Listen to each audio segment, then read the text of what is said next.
earnings growth is again broadly in line with nominal GDP growth, right? It's a timeless advice. Stick to your asset allocation plan. I feel that there are a lot of narrative stocks in that space, which are just benefiting from a theme or just from a narrative rather than numbers. The challenge in India is valuations. The US trade people seem to be saying that, okay, can we just get a bit out of that trade and see if we can diversify across multiple other equities across the world. Trend of money coming out of the US and going to different places, including emerging markets, which includes India. Once sentiment goes extremely to one side, it's probably worth looking at that thing one more time. Money has gotten into Europe as well. Europe seems to have been making a comeback. This was a study which we had done sometime earlier. If you invest in the best performing asset class of last year versus just splitting your portfolio equally across these 4 asset classes, you do materially better by just having 25% in each, right? Which is a disciplined way of allocating money, irrespective of what's happening around you, right?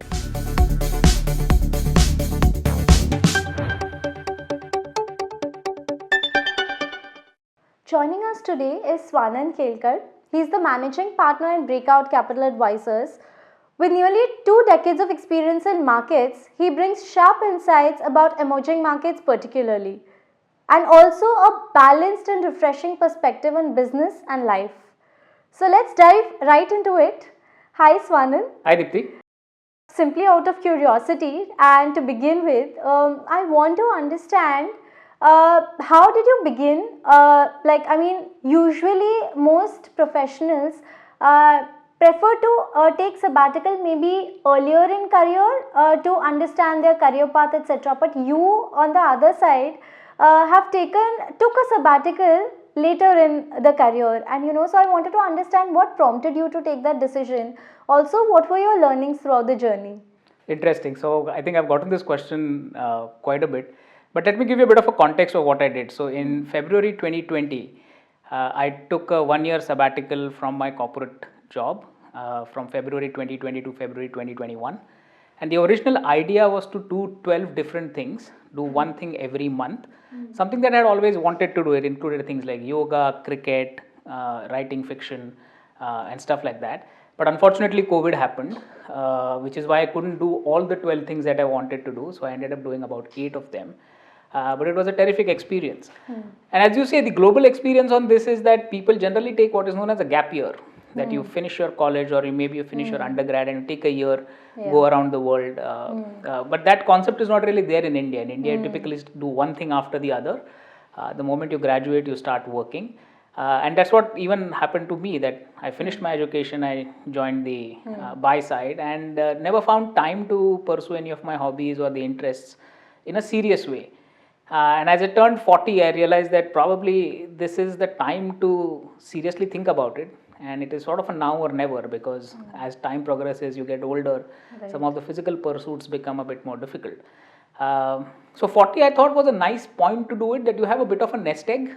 We have some money kept aside, where even if you don't earn for a year, it's okay, it's not going to cripple your finances.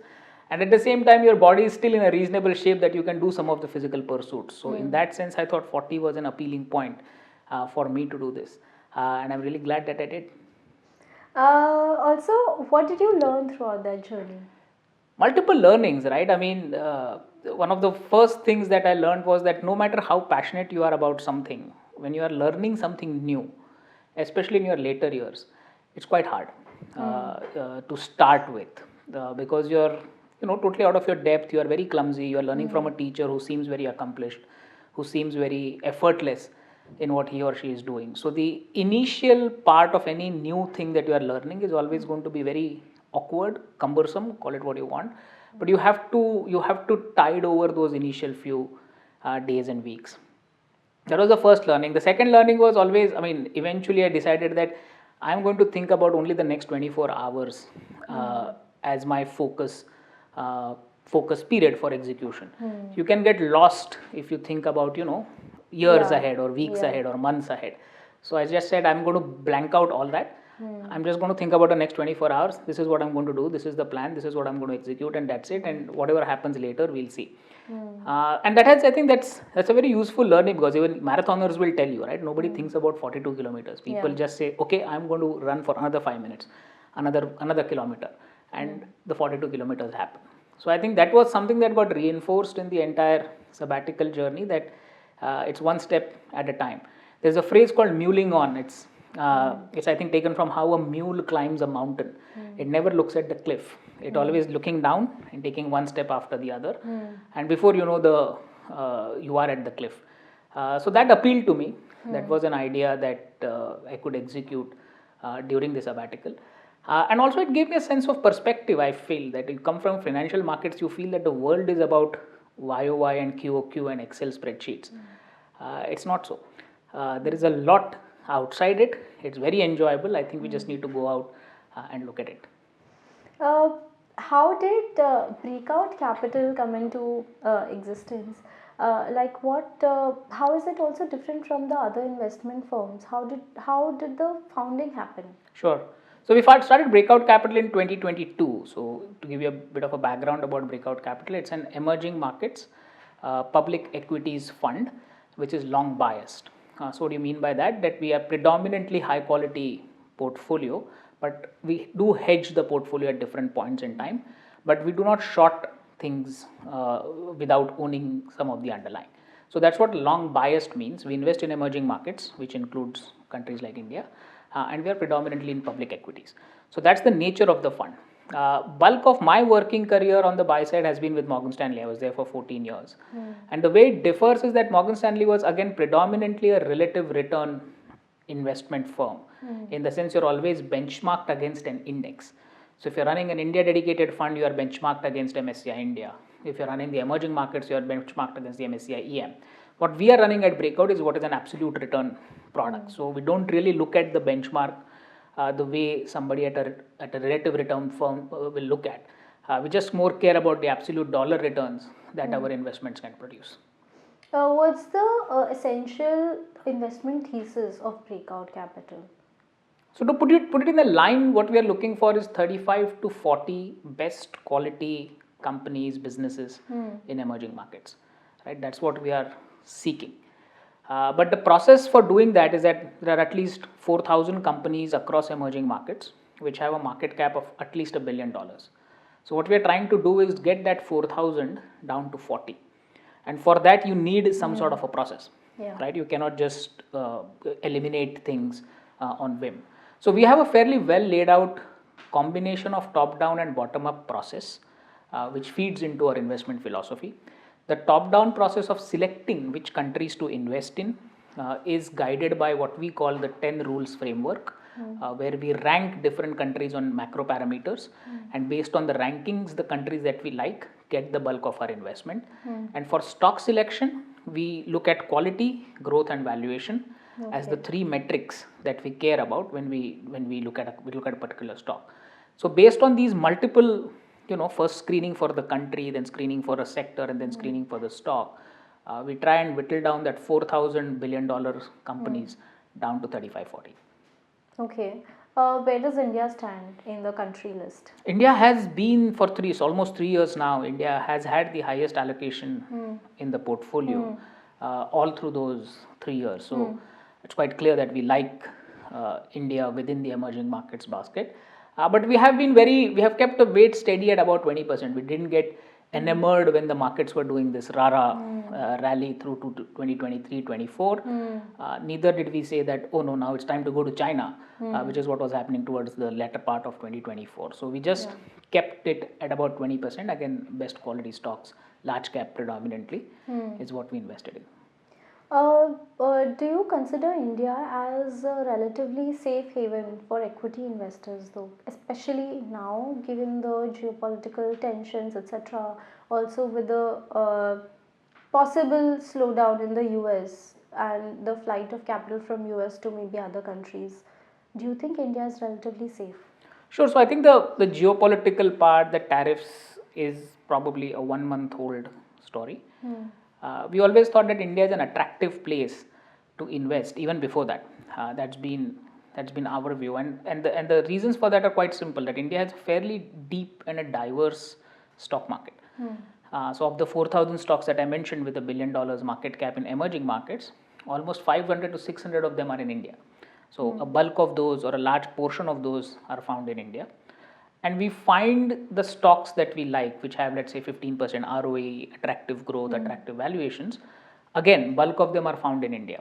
So if you see the depth of the different sectors within those 500-600 stocks which have $1 billion of market cap, they are very widely spread across different sectors, and that's not true of all emerging markets. So if you go to certain other large markets, you will find that either materials, which is oil or metals, or financials, predominantly the market is split between these 2-3 sectors, and the number of stocks which are large again sometimes can be less than 100 even in large markets. So from that standpoint, the diversity of sectors, the depth of the market, the quality of companies that we get, I think India was very, very attractive, has always been attractive. The challenge in India is valuations, to find the right company, right growth at a reasonable valuation, which leaves some room for you to make money. But India has always been attractive. We in fact think that India should be thought of as a separate asset class by all asset allocators globally. Now that the market has size, right? The market is, depending on when you look at it, between $4 and $5 trillion of market cap. So it's a large market, diverse, deep, and can be thought of as a separate asset class, different from emerging markets. So my question is, what's the sentiment globally? Like, I mean, with the client conversations that you guys have, what is the sense that you're getting? Like, is it risk on or is it risk off? So more than risk on, risk off, I think the way I think about it is that, as you mentioned earlier, there now seems to be appetite for money to go out of the US. When I was visiting US a year ago, a couple of years ago, people used to hear of the India story, or people used to hear the emerging market story, but they used to be like, hey, Nvidia. I mean, that's more than enough for me. Great story, thank you, but US is where the money is. And that was reflected in how big US had become in different global indices, the kind of money that US was pulling in all through the last 4 or 5 years. I think that is changing at the margin, right? That is changing where conversations are happening to see where else can money go outside the US, because there seems to be a question mark around the growth story there right now. And that trade has been so one-sided, right? At one point in time, I think US accounted for 70% of the MSCI All Country World Index, which is like an all-time high. So it was just one-sided trade, and now that there are some question marks about that, I think money is starting to come out, and India is one of the beneficiaries, as you have been seeing. I think over the past month or so, you have seen a FII number which has been inflow number which has been reasonably positive. So those conversations are picking steam. We predominantly speak to institutional investors on the other side, so these are slow processes. Right. So things don't turn on a dime, but I can sense that the US trade people seem to be saying that, okay, can we just get a bit out of that trade and see if we can diversify across multiple other equities across the world. And the tariff question that you asked, that for now we seem to be in a relatively better place, but you never know. By the end of this interview, the truth could be something else. Also, I mean, we spoke about the depth of the market. Do you think that Indian equities are priced to perfection, especially the broader market? So I'm a stock picker, right? I mean, I've been a stock picker for 20-25 years. And I will never say that there is nothing worth buying in India or anywhere. I mean, you give me a market and you tell me that you need to deploy X amount of money here, and it's very unlikely that I'll come back and say there is nothing here worth buying, right? So you're probably asking this to somebody who's never been. I mean, I'm very optimistic about being able to find stocks, about being able to find. But having said that, I think about it more in terms of odds, more in terms of probabilities, more in terms of your ability to find good stocks at reasonable valuations. And it has become hard over the past few years in India. People tend to say that large caps are more attractive than mid caps and small caps. Mid caps and small caps have. I think about it more as the framework that I described earlier, which is the quality, growth, and valuation. We don't really go out looking for small caps or looking for mid caps the way we are structured. We look for something which fits into our investment philosophy. It may happen to be a large cap, it may happen to be a mid cap, but we have a market cap cutoff of $1 billion, which means that we will be in the top 500 stocks in the country. Had stock picking become harder? Yes. Does that mean there are no opportunities to buy good stocks that will give you good returns? No. I think it's just that the hard work has increased. You have to now dig deeper, find probably more interesting, different ideas than what you could probably 3 years ago when you're just coming out of COVID, when things were much easier in terms of the broad market being attractive with the benefit of hindsight. Also, do you think that these macro headwinds, like the tension in the US and the tariff war that we call, do you think these are impacting the deal valuations or flows into India? So the flows, as I mentioned, right, the FI flow number has been reasonably good over since Liberation Day. Early days, it's not even a month, barely. But there seems to be this trend of money coming out of the US and going to different places, including emerging markets, which includes India. So that seems to be fine. I think there was a bit of a froth in the primary market. I think there was a bit of froth towards the end of 21, and then things cooled off. And then there was a bit of froth accumulating in 2024. I mean, you work with a print company when you know that the first real page of a newspaper is page number 6 and the first 5 pages are just IPO advertisements. You know that you're close to the top. I think some of that has gotten cleansed out, and these are ebbs and flows of the capital market. I don't think you have to get perturbed by any of this. There will always be cycles. I feel happy. I say this to some of my friends as well, that finally it feels like you need a fund manager in India, because for the past 3-4 years you didn't need a fund manager, right? I mean, you could just invest in everything and everything was sort of going up. So in that sense, I feel happy that now you need a bit of skill to identify stocks and sectors. But the IPO excesses are always around the corner, not even excesses. The IPO market reviving is always around the corner, because there is so much supply, especially from private equity, which is waiting to come. That any signs of market stabilizing, any signs of market looking up, I think you'll start seeing the revival of some of those things. So lately we've also been seeing that because of the market conditions, a lot of pre-IPO deals have been getting renegotiated and repriced. The deal terms are kind of being reworked on. So that's also largely because of the market conditions that we are seeing. Yeah, that's correct. So I think people have in general become a bit cautious. I remember a time 2 years ago when it didn't matter what the IPO was. You cared for only 2 variables: what's the grey market premium and what is the cost of funding. You did not care about what's the name of the company, what it does, etc., etc. And this is the pop that you expect, this is the money that you make on the pop, and it was all that mattered. It had become too easy, as I mentioned. I think that is behind us, and thank God for that. I think people are now again thinking of fundamentals, thinking of profits, thinking of path to profitability, especially for some of these companies who are not even making positive EBITDA. And I think in general that's a good sign. I mean, the public market investors are tasked with asking the hard questions, which sometimes the private markets don't ask. And if that means that the pre-IPO, pre-IPO, whatever it is called, I mean, there is this trend in India that you put your kid in an 8th standard for IIT coaching. I think something of that sort was happening with the IPO markets, right? You were getting in earlier, and even public market funds were doing that. I think that trend stopping is a good thing. I think asking the hard questions as an investor is probably one of our most important duty, especially when you are managing money for somebody else. In your opinion, what are the common traits or the modes that your successful portfolio companies have, like all of them in common? I think the one thing, right, what is the holy grail of metrics that we look for? So we look for a 15% plus ROE and a 15% plus earnings growth, right? So the math behind it is simple, that if you are generating enough cash to deploy in your own business at a 15% ROE, this becomes what is known as a compounding machine, right? You keep deploying that money back into the business and back into the business and stuff like that.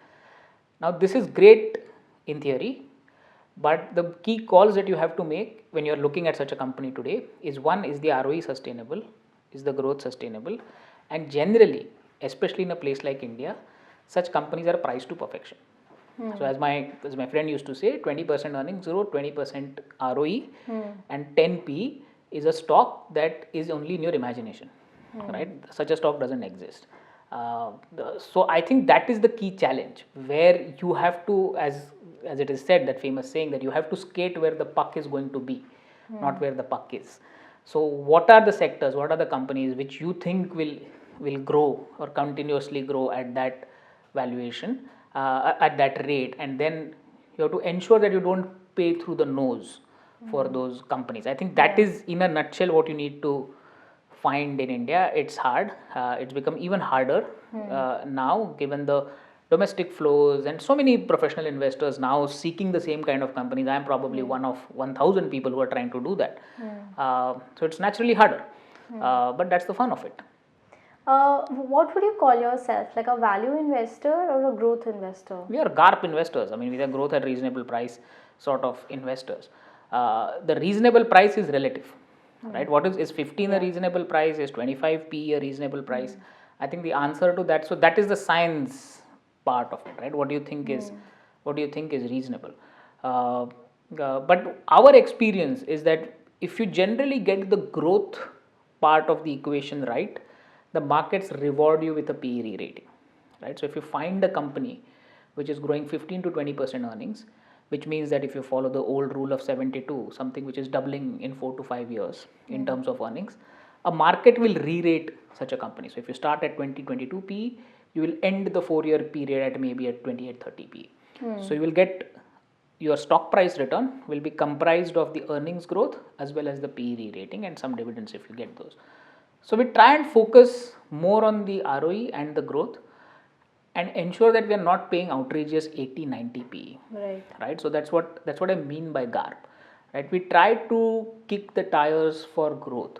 We try to kick the tires for capital allocation. We try and really go deep into the history of the promoters. What have been their capital allocation strategies? Have they treated minority shareholders fairly? So those are the kind of things that we really focus on, and then we look at the PE band chart and see that it's not 3 standard deviations away from average, and if it's somewhere between mean and 1 standard deviation, we are okay to buy it.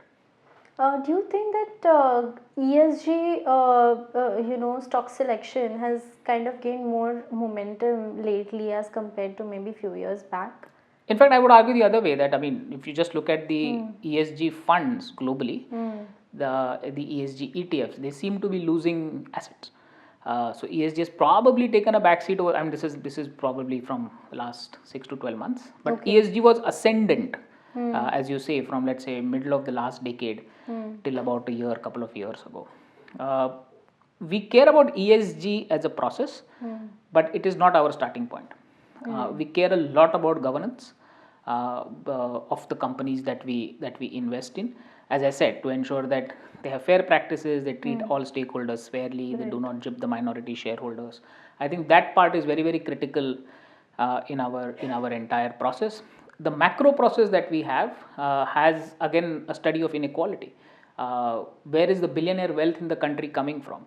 Is it coming more from the extractive sectors? Is there a good churn within the billionaire class? What are the Gini coefficients like, etc.? So a very unequal society, it's something that we try and take care of at a macro level, that this seems like a very lopsided, where the top 1% accounts for a very disproportionate share of the assets. I think that's how we weave it into our investing process, but we never really go seeking for ESG positive companies. That is not our first screen. Our first screen is predominantly for the financial metrics that I mentioned. Are there any sectors that probably look appealing to you, or ones that you would probably avoid, would be a screaming no? FMCG is a screaming no, I feel, because at the moment the growth and the valuations that you are paying for growth don't make sense to me. So you are paying for mid single digit volume growth, you are paying probably 50, 60, 70 PE. Again, when I'm making a broad statement, within that you might find a company which is growing reasonably well, is available at a reasonable valuation. But in general, I find is that at the moment, consumer staple seems to be a no-go. If you think about from a GARP standpoint, financials today make sense. So these are at two different extremes of valuations. You'll find some good private sector banks at reasonable valuations, reasonable ROEs, reasonable growth.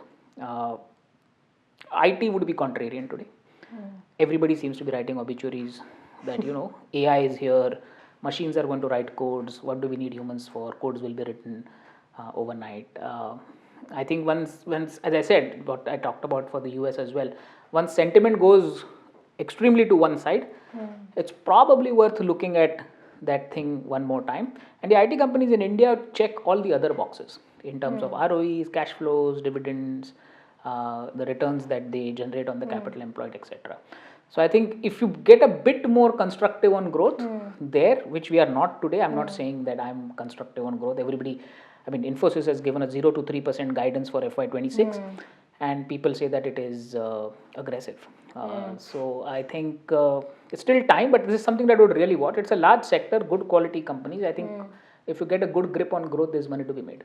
What about the industrials and also consumer discretionary, especially new age businesses? I mean, what's your sense there? So on industrials, I think the sentiment has moved a lot, right? I mean, there were 2-3 years when public capex was really the only thing that people cared about. Right. That money is being spent by the government. This is the only place that you need to invest in. I think it was only in the last, I would say, post the elections, in the last 12 months or so, when some of the welfare schemes have come back and the public capex growth in the budgets is not as strong as it was for the past 2-3 years, which is when people are saying that, oh, this is probably time to dump the industrials. I think the truth lies somewhere in the middle. Is the fact that some of the industrial names had just gone crazy in terms of valuations, and most of them had become narrative stocks. In the sense that the earnings were yet to come, everything was yet to come, but they were just being bid up because Overly optimistic. Yeah, overly optimistic based on whatever, the defense, there was railway, there was renewable energy. I mean, everything was like 80-90 PE before anything was getting delivered. I think I wouldn't paint the entire industrials with the same brush. I still feel that India will have capex growth. It might come from the public sector. It might come from PSUs. Private sector is still not spending in a big way, as you know. But I think you'll be able to find good companies within that space as well. But as a whole, I feel that there are a lot of narrative stocks in that space, which are just benefiting from a theme or just from a narrative rather than numbers coming through. But you might find some good stocks in the industrial space as well. In terms of platform companies or consumer discretionary companies, I'm reasonably optimistic about these companies because 2 or 3 macro things are coming together. One is interest rate cuts generally help. You will get a tax break this year, which should add to your incomes.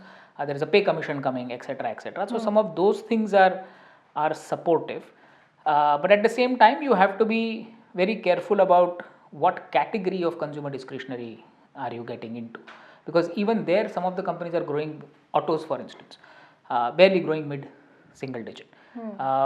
The platform companies is an interesting space because they are actually taking a pie out of the value, out of the entire value chain. They are not really calling for new money to be spent, right? When you buy a car, you have to cut money out of something and buy, but you order something on Zomato. So instead of going to the Kirana store, you have bought it. So it's not new money that you are spending. Obviously, competition has heated up in some of those spaces, but I find those to be a bit more attractive than some of the consumer companies, especially the brick and mortar sort of consumer names. So a lot of these PLI manufacturing stories are also there in the industrial space. So do you think those PLI manufacturing stories are actually being reflected in the company fundamentals, or like you said, they are just simply like price action led by narrative? Sure. So if you look at manufacturing as a share of GDP for India per se, right, before getting to specific questions, that number hasn't changed. In fact, I would say it would have come off a bit. And this is not for the want of trying. I mean, there was a corporate tax break which was given to all companies, and especially ones setting up new plants way back in, I think, 2017, 2018. It was followed up by the PLI scheme. There was this entire narrative about China plus one, but that number has refused to move. What in fact has happened is that services exports has gone through the roof, whereas manufactured exports has sort of remained in the same region. So that tells you the macro answer, right? The big picture answer is that not a lot has happened, but I'm hopeful, especially given the new tariff realignments which are happening. Apple wanting to produce all their iPhones for the US in India is making headlines everywhere. Everybody seems to be excited about it. Good start, I would say, but I'll wait and watch to see if we can make some. This is an opportunity for us to really grab, I feel, from a manufacturing standpoint, especially in places where we already have a manufacturing base, where we have some market share, like textiles maybe, where you can grow that share quickly based on the tariff differentials, on the realignment of global supply chains due to geopolitics, call it what you want. I'm hopeful, but again, I am not going to pay 80, 90 PE for a narrative.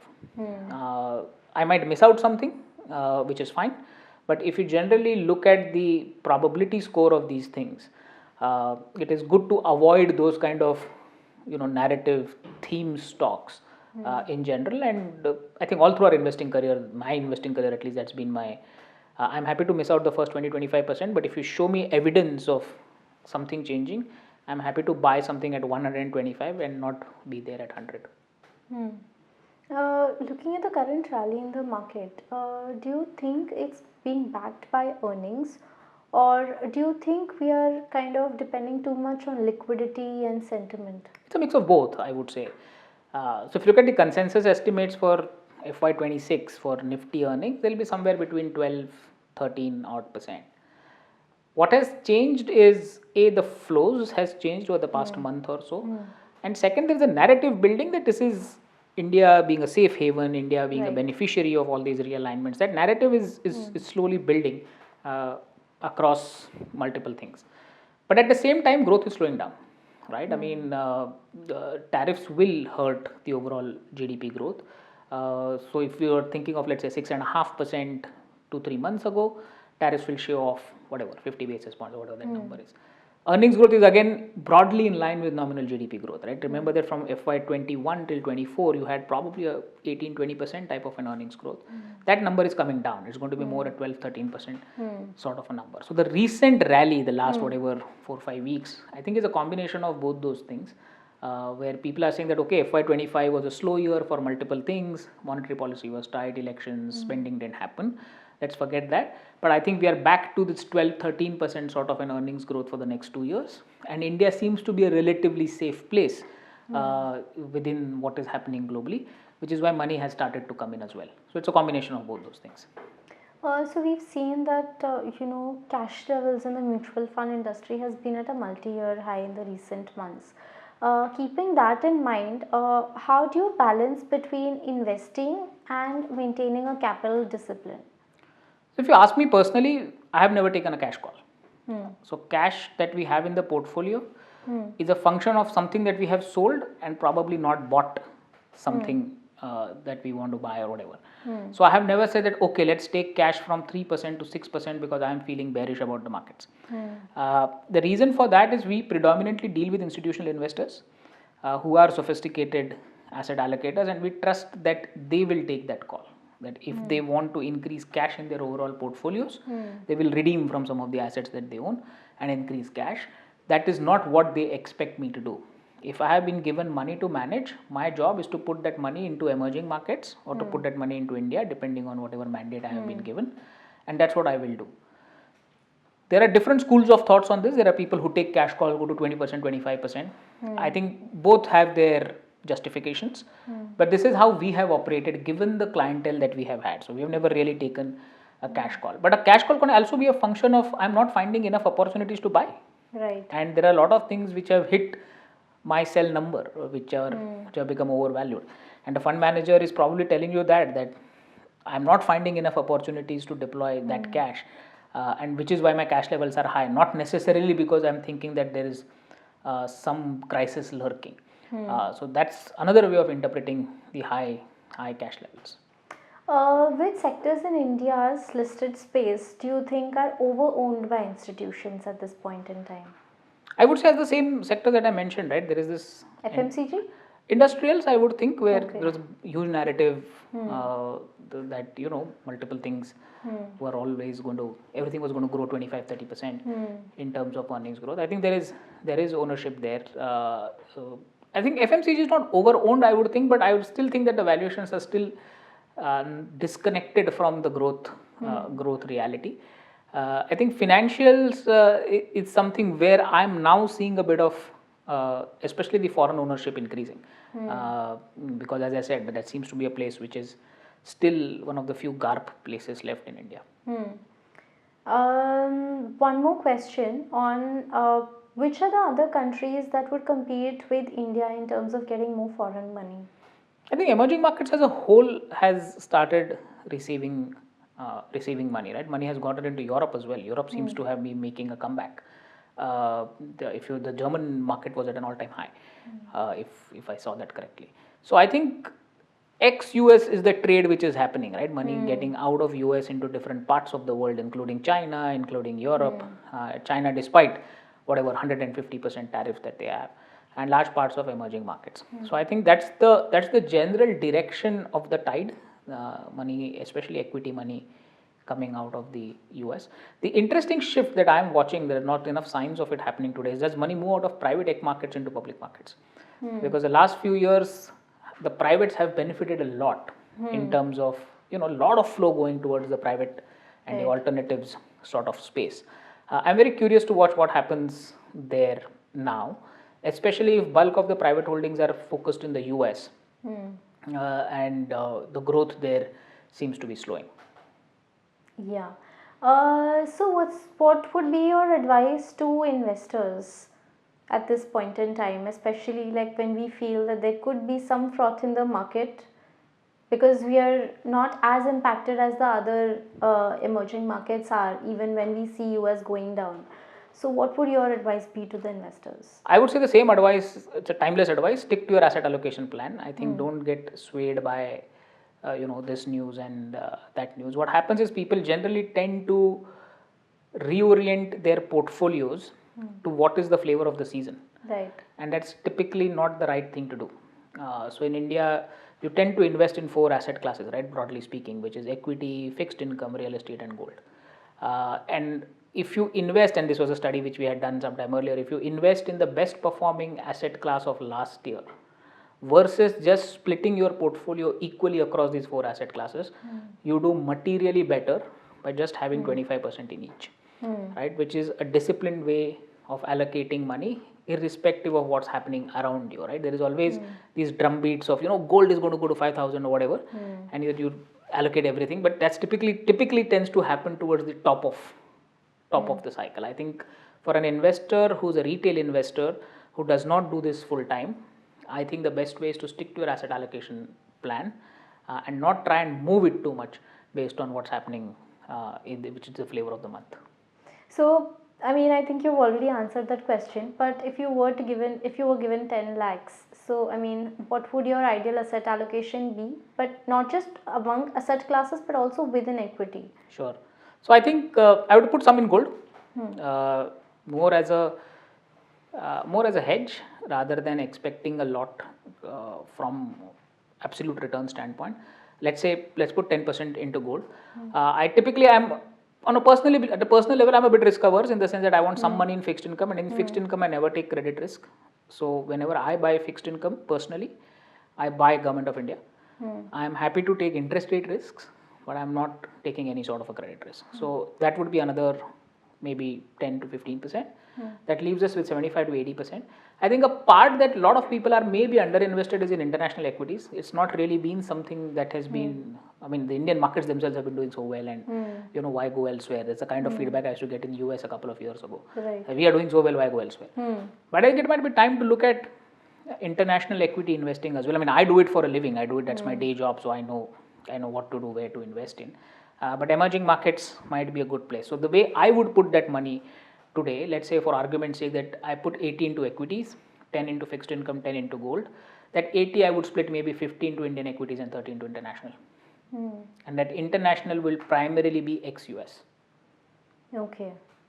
Is that because of the condition right now, or just it's been as I mentioned, right, there has been a trade which has been going on for a decade, which has been so tilted to one side that it makes sense to take the other side, especially because the fundamentals in terms of growth seem to be shifting and the valuations on the other side are in your favor. So emerging markets as a whole still trade at 10, 11 PE versus the US markets, which are 20 plus. Right, so there is probably this huge gap there, and if you get even a slight shift of sentiment there is money to be made on the other side. So I have been investing in international equities for a while. I don't do a lot of stock investing there. I generally buy an ETF because it's low cost, it's easy. I don't think I have the expertise to get into the nitty gritties of all the stocks in those countries. And some of these smaller emerging markets are very macro-led. So you will get whatever returns that you get at the index level. But yeah, I think to start considering international equities as an Indian investor as a way of diversification. Are ETFs out of flavor now in India and globally? So globally, definitely not. I mean, the number of ETFs that you see in the US is still exploding, and you get all kinds of ETFs in the US market: levered, short, multiple combinations, you name it, whatever thematic ETFs, etc. In India, I think passive investing has picked up both through the index funds route as well as through the ETFs route. But I agree, it's nowhere close to where it is in the US. In US, I think ETFs are just exploding. Okay. It was a very wide-ranging conversation and a very refreshing one as well. Thanks, Swanand, for being here.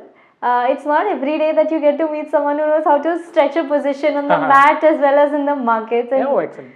so, thank you for giving us time. Thanks for watching and stay tuned. Thanks, Dipti. Thank you.